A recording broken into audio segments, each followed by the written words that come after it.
अस्सलाम वालेकुम स्टूडेंट्स, आप देख रहे हैं मेरा यूट्यूब चैनल इकरा अंजुम के नाम से। मैं आज आपको जनरल मैथ्स चैप्टर नंबर 1 के क्वेश्चन सॉल्व करवाऊंगी। हम आप प्रीवियस वीडियो में आधे क्वेश्चन सॉल्व कर चुके हैं और जो पार्ट 1 के प्रीवियस जो हम सॉल्व कर चुके हैं उसके 6, 7, 8 जो क्वेश्चन रह गए थे, अब हम आज उसको सॉल्व करेंगे। तो सबसे पहले क्वेश्चन क्या है, क्वेश्चन मैंने आपके लिए यहाँ पे लिख लिया है। क्वेश्चन को पहले पढ़ लेते हैं। If P R is equal to 2 by R then find P R. हमने पी आर फाइंड करना है जब हमें आर की वैल्यू 3 और पाई की वैल्यू 22 और 7 दी हुई है। तो चलिए सोल्यूशन की तरफ इसको सॉल्व कर लेते हैं। बहुत ही सिंपल है। और जिस तरह अगर हम इसको लिखें एक दफ़ा आर की वैल्यू यूँ एक दफ़ा इक्वेशन को एज इट इज़ लिख लेंगे। आर की वैल्यू हमें क्या दी हुई है यहाँ पे 3, but putting the value of R 3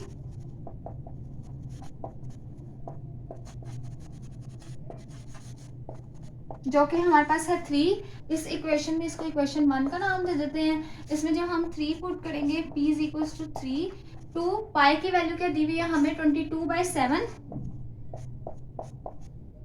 into are की वैल्यू क्या है हमारे पास 3। अब हम इसको सॉल्व कर लेते हैं कैलकुलेटर पे। तो 22/7 का आंसर आएगा हमारे पास 2 इंटू 3.14 इंटू 3।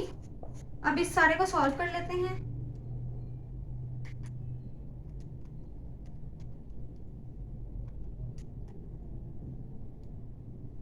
तो हमारे पास आंसर आ जाएगा 18.84। ये इसका आंसर है पी आर का। तो चले चलते हैं नेक्स्ट क्वेश्चन की तरफ।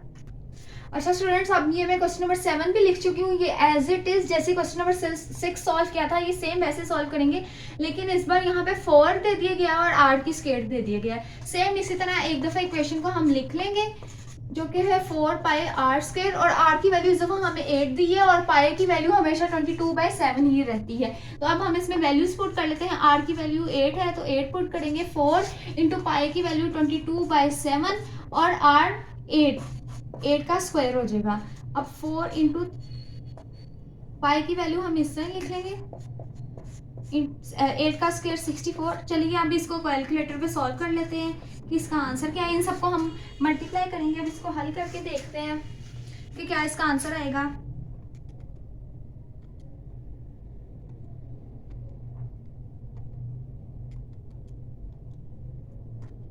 हाँ जी, तो इसका आंसर है हमारे पास 804.571। p is equal to 8। ये इसका आंसर है। तो चलिए चलते हैं नए क्वेश्चन की तरफ, आगे क्वेश्चन नंबर 8 की तरफ। अच्छा स्टूडेंट्स, हम लोग यहाँ पे क्वेश्चन नंबर 8 मैंने यहाँ लिख लिया आप लोगों के लिए। जो कि क्वेश्चन नंबर 8 है, ये है if P Y is equal to P Y की 4 प्लस 3 वाई की cube over 2 minus Y square plus 1 then find P Y for Y की वैल्यूज यहाँ पे हमें दे दी हुई है 2। एक दफ़ा 2 दे दिया हुआ है और एक दफ़ा -2 दे दिया हुआ है। तो सबसे पहले हम 2 के साथ सॉल्व करके देख लेंगे कि हमारा आंसर क्या आएगा। तो चलिए 2 के साथ सॉल्व करके देखते हैं। तो जब y की वैल्यू हो 2 की तो इक्वेशन को एक दफा रीराइट कर लेते हैं। Cube over 2 minus Y square plus 1। अब जहां y है वहां 2 पुट कर लेंगे।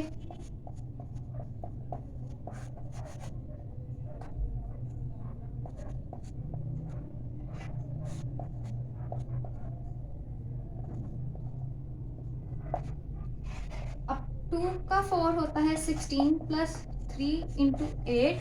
जब 2 की पावर 3 हो तो 4 प्लस 1 और 2। अब हम इसको 3 को 8 से मल्टीप्लाई करके 2 से डिवाइड करवाएंगे, और जब हम इसको सॉल्व करेंगे 16 को, जब ये सब इक्वेशन को हम सॉल्व करेंगे तो हमारा आंसर आ जाएगा 25। तो P Y is equal to 25। तब 25 आ रहा है जब हम लोगों ने y की वैल्यू को 2 रखा था। अब हम कर लेते हैं y की वैल्यू को -2 के साथ। तो फिर देखते हैं -2 के साथ हमारा आंसर क्या आता है। हम -2 के साथ देख लेंगे हमारा आंसर क्या आएगा। जब y की वैल्यू -2 होगी, पहले हमने 2 के साथ देखा था और अब हम -2 के साथ देखते हैं। तो इक्वेशन को एज इट इज रीराइट कर लेंगे एक दफा।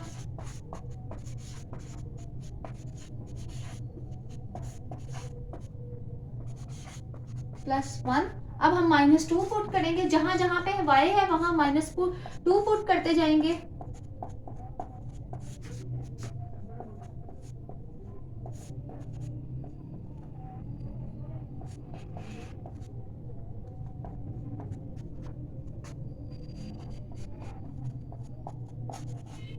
ये हो जाएगा हमारे पास 16 प्लस 24/2 प्लस 4 प्लस 1। अब जब हम इसको सॉल्व करेंगे तो हमारे पास 1 आंसर आ जाएगा इसका।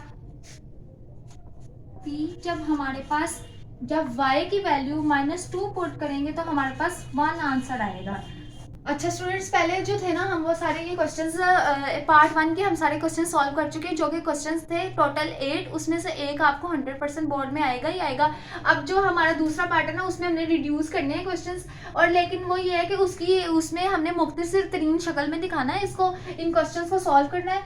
और ये किस तरह से चेक करते हैं, चलिए अब इसकी तरफ चलते हैं कि ये किस तरह से सॉल्व करेंगे हम। उसका पहला क्वेश्चन 2 का पार्ट ए पहला पार्ट है, इसको हम सॉल्व करते हैं। तो चलिए एक दफा इक्वेशन को एज इट इज लिख लेंगे, ओवर 12 x की 4 y। अच्छा, अब इसकी हम कटिंग कर लेंगे 8 और 12 की। ये 2 के टेबल पे भी कट रहा है और इवन नंबर है तो इवन पे कटेगा, ये दोनों इवन नंबर है, 2 पे भी कटेगा और 4 पे भी कटेगा। तो 4 से काट लेते हैं, 4 2s are 8 और 4 3s are 12। तो हमारे पास क्या आ जाएगा 2/3।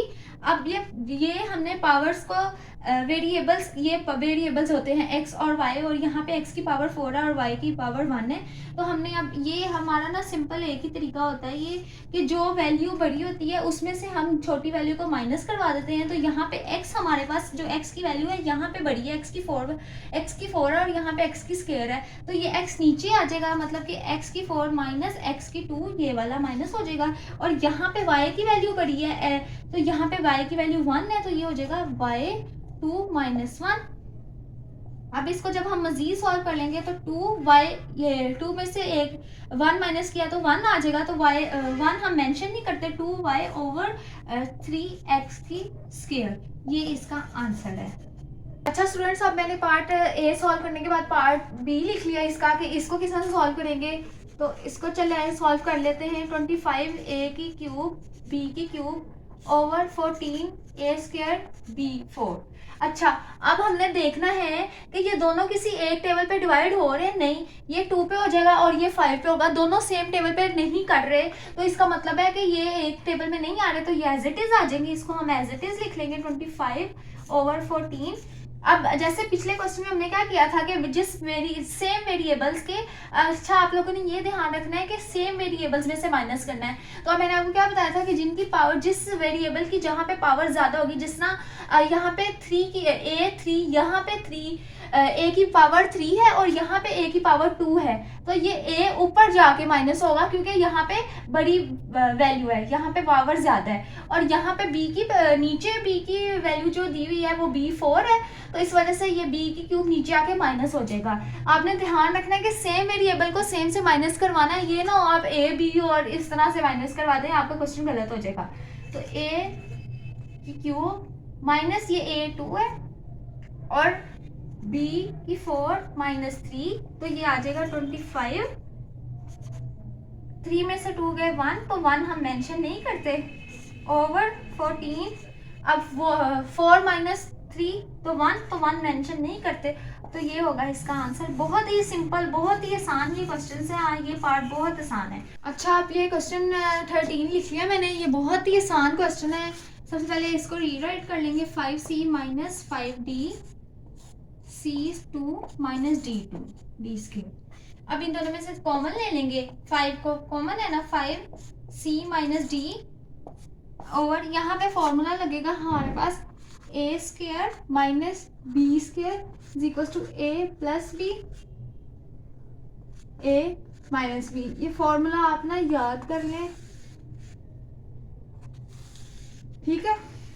अब अगर इसको फॉर्मूला के अकॉर्डिंग करें तो जो हमारा c है वो a है, ये c हमारा a है और ये जो d है ये हमारा b है अकॉर्डिंग टू फॉर्मूला। तो अब इसमें हम देख लेते हैं, तो ये एक दफ़ा c - d हो जाएगा, c + d हो जाएगा और एक दफ़ा c - d हो जाएगा। और अब इस स्टेप नेक्स्ट स्टेप में हम 5c - d over c + d और c - d कॉमन कैंसिल हो जाएंगे, तो 5/c + d ये आ जाएगा आपका आंसर। अच्छा तो स्टूडेंट्स अब मैंने क्वेश्चन नंबर 14 लिख लिया है, ये as it is question number 13 की तरह सॉल्व करना, तो चलें इसको सॉल्व कर लेते हैं। बहुत ही आसान क्वेश्चन है ये, इस फॉर्मूला के अकॉर्डिंगली इसको पहले एक दफ़ा लिख लेते हैं इसको 3y 3x, और इस फॉर्मूला के अकॉर्डिंग एक दफ़ा ऊपर वाली वैल्यू प्लस में आ जाएगी और एक दफ़ा माइनस में आ जाएगी। x plus Y X minus Y हो जाएगा। अब ये देखें ऊपर पहले x है और बाद में y है ना, तो इसको नीचे वाली वैल्यू को वैसे अरेंज कर लेंगे तो -3x पहले आ जाएगा, और जब इसके आगे कोई नहीं इन्होंने साइन नहीं लगाया था तो इसका मतलब होता है यहाँ पे प्लस है। तो अब क्या करेंगे, नेक्स्ट स्टेप में हम लोग इसको पहले एक दफ़ा लिख लेते हैं। अच्छा नेक्स्ट स्टेप में अब हम पता करेंगे इन दोनों में से कॉमन क्या है, -3 हम कॉमन ले लेंगे, इन दोनों में से कॉमन है हमारे पास -3 को जब हम यहाँ से कॉमन लेंगे तो हमारे पास अंदर क्या बचेगा, x माइनस वाई बच जाएगा, ठीक है। और अब अगले स्टेप में हम जैसे प्रीवियस में किया था, जो कॉमन था उसको हमने काट दिया था, तो ये कॉमन इससे कैंसिल आउट हो जाएगा, तो हमारे पास क्या इसका आंसर बचेगा, x प्लस वाई ओवर -3, ये इसका आंसर है। अच्छा स्टूडेंट्स, ये हमारे जो 14 पार्ट तक हमने सारे क्वेश्चन सॉल्व कर लिए हैं।